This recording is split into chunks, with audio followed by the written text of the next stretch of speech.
Listen, I need to stop wearing t-shirts for this show where the hardest shit's at the back. You feel me?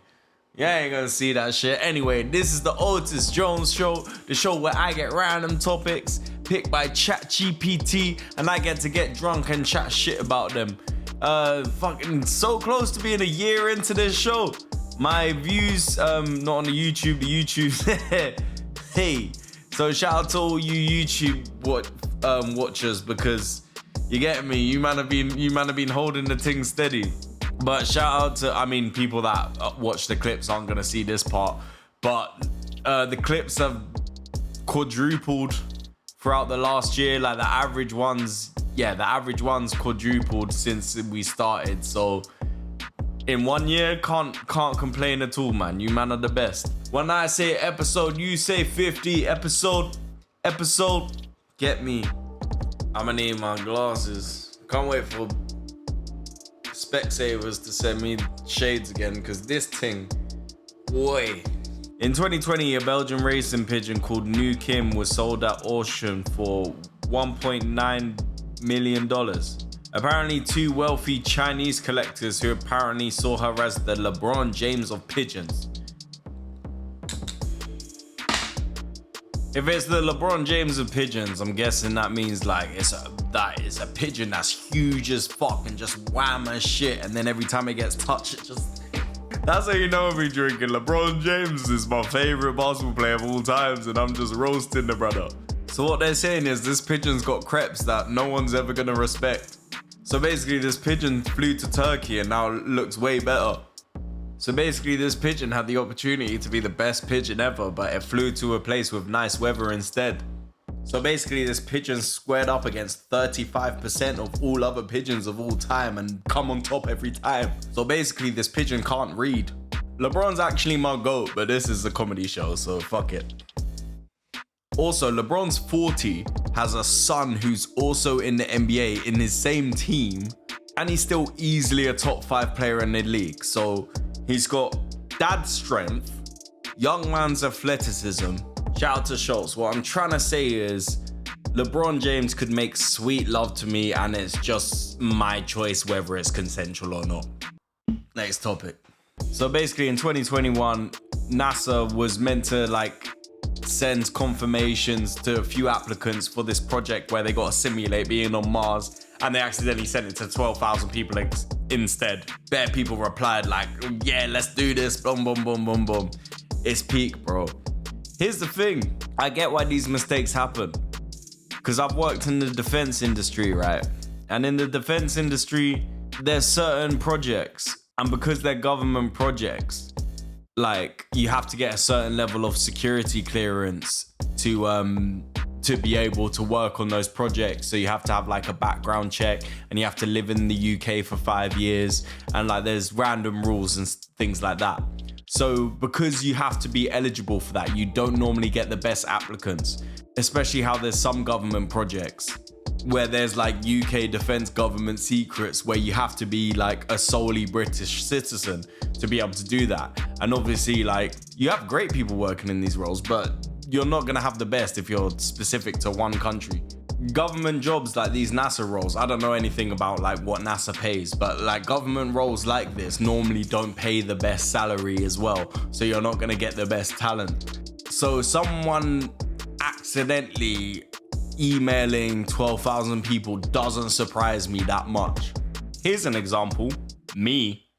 I remember when I first joined recruitment, bruv. You gotta bear in mind, I'm such an idiot. These episodes, the way I come across, obviously a lot of you are just he's just drunk and dumb. It's just I'm also just dumb. All right, for those of you that have never worked in 360 recruitment, there's a thing called a mail shot. And mail shots are basically when you spam email every single candidate on the system or client or whatever. So you can email 50,000 people at the same time. I've just got this job at Google.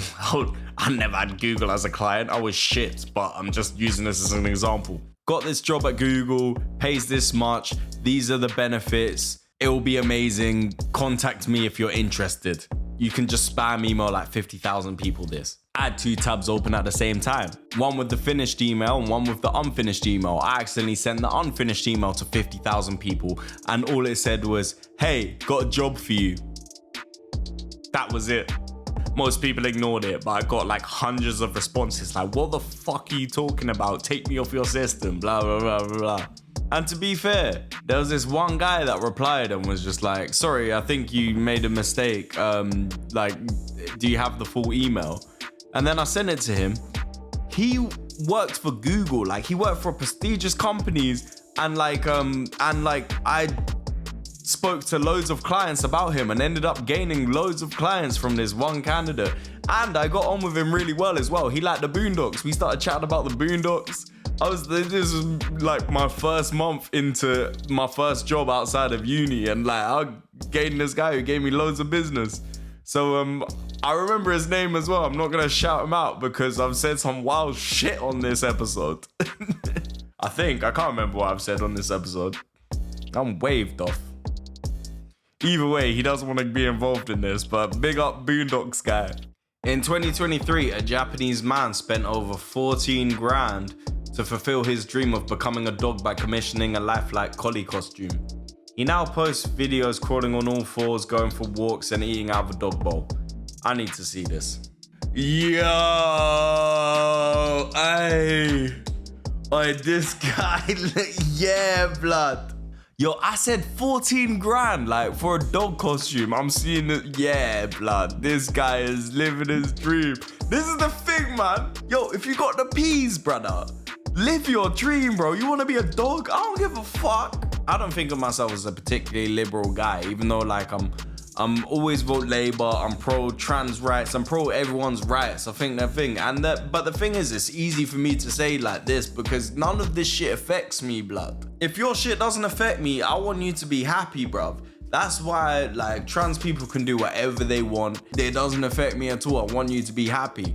That being said, I think we should lock up everyone with strong nut allergies because I can't bring a Snickers into the fucking office, bruv. These man, on the other hand, dress up as dogs, bro. Get petted. Bruv, do whatever you want, bruv. Because even if this did affect me in terms of I saw this brother on the street, went to pet him, and then like stands up, find out it's a human, I'll still laugh at that, bro. I don't give a fuck. What kind of hypocrite would I be if I'm pissed off about petting dogs, but I mean petting pussy, you get me?